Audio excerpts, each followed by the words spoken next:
Welcome back to the deep dive. Today we're diving into something you probably encounter every day, but maybe haven't given much thought to: bureaucracy. Yeah. We've got an academic article all about Max Weber's take on it, and let me tell you, it's way more interesting than just complaining about paperwork. That's right. Bureaucracy often gets a bad rap, but there's a lot more to it than meets the eye. Okay, so before we get into the nitty-gritty, let's start with the basics. Right. We all know the stereotypes: long lines, endless forms getting passed from one department to the next. It can be incredibly frustrating. Oh, for sure. What kind of experiences pop into your mind when you hear the word bureaucracy? Well, I think those frustrations often come from not really understanding what bureaucracy is supposed to do, like what its purpose is. That's a great point. So let's bring in our star player for this deep dive, Max Weber. Okay. Now, he was a big deal in sociology, and his work on bureaucracy is kind of legendary. He came up with this idea of the ideal type of bureaucracy. And it's important to understand what he meant by that. Absolutely. Weber wasn't trying to describe some perfectly efficient utopian organization. Right. Instead, he was creating a tool to analyze how bureaucracy works in the real world. So it's kind of like a blueprint, right? It shows you the basic structure. Yeah. But not all the little details and variations you might find in an actual building. Exactly. And to create this blueprint, Weber focused on the most essential features of bureaucracy. Okay. Another scholar, Schnapper, described it as a simplified and schematic picture. It helps us compare and contrast different organizations and see how they measure up against this ideal type. That makes a lot of sense. So it's not about judging whether a specific organization is good or bad at being a bureaucracy, Right. but more about understanding the underlying principles at play.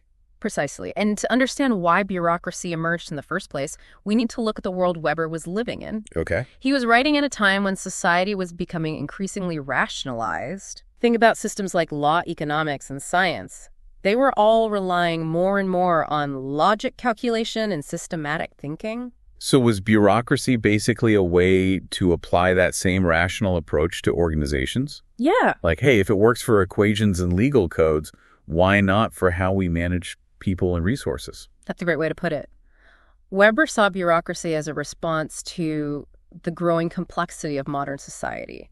It was a way to bring order and predictability to organizations that were dealing with increasingly complicated tasks. Okay, that's starting to paint a clearer picture for me, but I remember reading something about Weber having some reservations about this whole rationalization thing, something about an iron cage. Right. What was that all about? Yes. Weber was keenly aware that the pursuit of pure rationality could have its downsides. He was worried that people could become trapped in a system of rules and procedures, feeling powerless to change it. That's such a vivid image, and I think we can all relate to that feeling of being stuck in a system that seems designed to ignore our individual needs. Yeah. It's like dealing with a customer service chatbot that's just spitting out pre-programmed responses no matter what you say. You're trapped, and there's no way out. Exactly. That tension between efficiency and humanity is a key theme in Weber's work, and something we'll keep exploring as we dive deeper into this topic. This is getting really fascinating. Yeah. So we've got the historical context and the big picture. Right? Now let's get into the nuts and bolts of this bureaucratic machine. Okay. What did Weber identify as the key features of his ideal type? All right, so there are four main elements. Hit me. First up is specialization. This means there's a clear division of labor, and everyone has their specific role and area of expertise. This helps make sure tasks are done efficiently by the people who are most qualified. It's like a surgical team. Yeah. Right? You want the surgeon focused on the surgery, not trying to administer anesthesia. Perfect analogy. Now, the second element is hierarchy. This means there's a clear chain of command, so everyone knows who's in charge and who they report to. It minimizes confusion and makes decision-making faster and smoother. So no more who's responsible for this chaos. Got it. What's next? The third element is rules and procedures. Everything is written down and standardized. This reduces ambiguity and ideally limits favoritism or arbitrary decisions. Yes, the infamous rule book. It's like the love-hate relationship of organizations. Can't live with it, can't run an organization without it. Exactly. And finally, we have impersonality. This means decisions should be based on the rules, not on personal feelings or relationships. Okay. In theory, it ensures everyone is treated fairly and equally. That one's a little tricky, right? I mean, we're social creatures and we crave connection. Yeah. But I can see how impersonality can be important to prevent bias and unfair treatment. Exactly. It's about finding the right balance now as we're going through these features. I want you to think about your own experiences. All right. Do you see these elements in your workplace, your school, or even your family? Hmm. Are there aspects of bureaucracy that we take for granted or that we actually find beneficial in our daily lives? That's a great question. It's so easy to focus on the negative, but there are definitely two sides to this coin. That's exactly what we'll be exploring next. So far, we've been breaking down the core features of Max Weber's ideal type bureaucracy. Right. Now let's get to the heart of the matter, the pros and cons. What did Weber see as the strengths and weaknesses of this organizational model? All right, because every system has its ups and downs. Yeah. It's like fire, great for cooking and keeping warm, but you don't want to play with it. So tell me, what did Weber think bureaucracy was good at?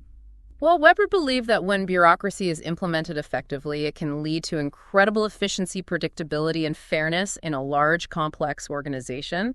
Having clear rules, specialized roles, and a structured hierarchy can really streamline processes and keep things running smoothly. And let's be honest, sometimes a little predictability is exactly what you need. Can you imagine trying to navigate something like healthcare or air travel without any clear procedures or accountability? Right. It would be absolute chaos. Exactly. But Weber also recognized that the same features that make bureaucracy efficient can also lead to some downsides, rigidity, slowness, and that sense of dehumanization we talked about earlier. And our source material specifically mentions the development of a ritualistic attitude in bureaucracies.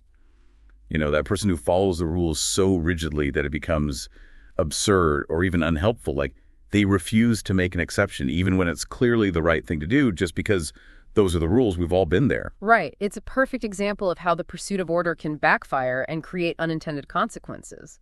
It's also important to remember that Weber's model is an ideal type. It's not a perfect reflection of reality. So there's room for nuance and variation. Yeah. It's not like every organization is either 100% bureaucratic or not at all. Exactly. Other scholars have built on Weber's work and offered additional perspectives on bureaucracy, for example. Sociologist Alvin Goldner made a distinction between what he called representative and punitive bureaucracy. Okay, I'm intrigued. What's the difference? Well, in representative bureaucracy, the rules are agreed upon and seen as technically justified. They're often created with input from the people who will be affected by them. Okay. Think of it like a well-functioning democracy where laws are created through debate and compromise. Gotcha. Punitive bureaucracy, on the other hand, is based on rules that are imposed from above and enforced through strict obedience, often without any real justification or input from those who are subject to them. So the key difference is where the rules come from and how much buy-in there is from the people who actually have to follow them. Yeah. That makes a lot of sense. It also reminds me of something you mentioned earlier about bureaucracy existing on a spectrum. Yeah. Could you elaborate on that a bit more? Of course, the idea is that organizations can be more or less bureaucratic on different dimensions. It's not an all or nothing thing. Okay. Some organizations might have a very clear hierarchy, but be pretty flexible when it comes to rules and procedures. Others might have super detailed rule books, but give their employees a lot of autonomy in how they carry out their work. So it's more about finding the right balance for each specific context rather than striving for some mythical state of pure bureaucracy, almost like a recipe where you adjust the ingredients based on what you're trying to bake. I love that analogy. And another scholar who explored these variations was Henry Mintzberg. He identified different organizational configurations, and two of them are especially relevant to our discussion: mechanistic and professional bureaucracy. Okay, those sound interesting. Tell me more. Mechanistic bureaucracy is, as the name suggests, highly structured, centralized, and standardized. It relies on clear rules, a strict hierarchy, and a top-down approach to decision-making.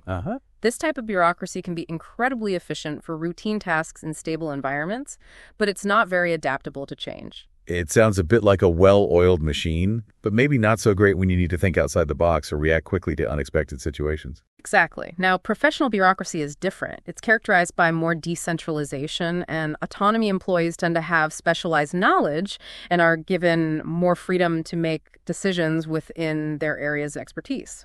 So it's still bureaucratic in the sense that there are structures and systems in place, but the emphasis is on empowering those professionals rather than just controlling them, almost like a team of experts, all collaborating towards a common goal. Precisely. And the key to making this type of bureaucracy work is standardizing qualifications. Professionals are hired based on their training and expertise, and then they're trusted to use their judgment to make decisions.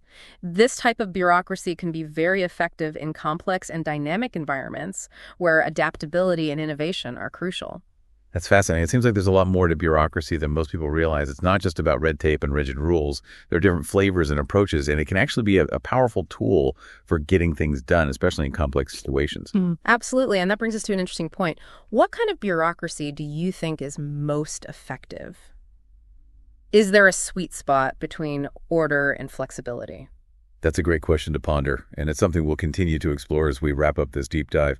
Wow, we've covered a lot of ground in this deep dive. It's amazing how something we usually just grumble about, like bureaucracy, turns out to be so complex and multifaceted. It really is. It's often the things we take for granted that are the most fascinating when you really start to examine them. So true. Yeah. We started with those common complaints about red tape and long lines, Right. but now we've got a much deeper understanding of where bureaucracy comes from, Right. the different forms it can take, and even its potential benefits. And as we wrap up, I think it's important to look ahead. Okay. Weber focused on the rise of bureaucracy, but what does the future hold for this organizational model?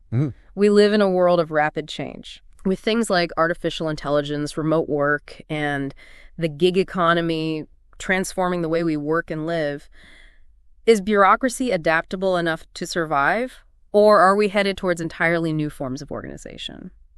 That's a really thought-provoking question. When you think about those classic bureaucratic principles we discussed, specialization, hierarchy, rules, and procedures, impersonality. Right. How do those fit into a world where work is becoming increasingly decentralized, automated, and project-based? It's almost like those old-school bureaucratic structures are being challenged by this new wave of flexible, agile organizations. Yeah, it will be interesting to see how it all plays out.